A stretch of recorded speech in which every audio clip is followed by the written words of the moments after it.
There's concern over the UK's economic recovery tonight after the Bank of England cut growth forecasts and signalled that it's ready to cut interest rates if things get worse. Let's talk to Sam Bowman, Executive Director of the economic think tank, the Adam Smith Institute, who's in our central London studio. Very good evening to you.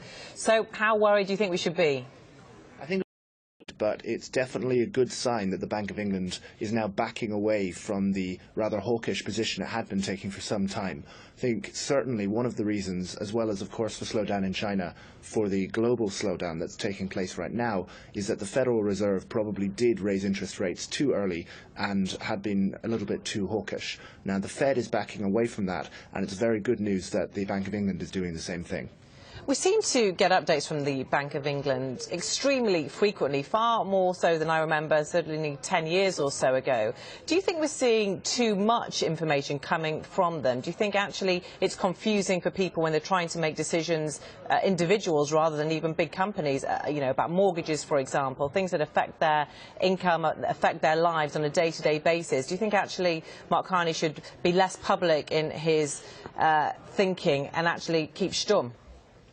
No, I think actually one of the very good things that Mark Carney has done is move to a forward guidance model where he communicates pretty clearly his intentions and his current thinking, even if, as we have seen today, his current thinking is hazy. But even knowing that Mark Carney isn't sure about what's going to happen is useful for markets, and the more he stays quiet, the more money is actually lost through uncertainty. What is, I think, something we should be thinking about is moving away in formality from the inflation targeting model. We are not targeting inflation. It's right that we're not targeting inflation. Inflation is at 0%, and if we were targeting inflation, we would be in a very, very bad position. In practice, we're just not doing this. What I would like to see would be a move towards something like nominal GDP targeting. And this is actually mentioned in the Chancellor, George Osborne's letter to Mark Carney today. He mentioned nominal GDP for the first time, and this could give us a much, much more predictable and actually a much more stable monetary environment for the market to work. So is he basically telling George Osborne what he should be doing? He's not. I think is leading on this, and it's the Treasury and the Chancellor who get to set the Bank of England's mandate. What we've seen really is that in an era where oil prices can determine inflation, can mean the difference between 0 and 2% inflation, it just doesn't make sense to treat inflation as the moving target. Really what we want to be looking at is a combination of inflation and real GDP, which is known as nominal GDP. It's just the total amount of cash spending that's going around in the economy. And a commitment by the Bank of England to target that and say a 4% or 5% growth in cash spending in the economy every year would mean that inflation was much more predictable and that in times of booms the economy didn't overheat so much. And I think that is something that many, many people are now moving towards. Yeah, in terms of ordinary people, he mentioned that wage growth is going to be far less than predicted. It's going to be increased by 3% this year, down from the 3.75 predicted 3 months ago. This is going to hit all of us in our pockets, of course.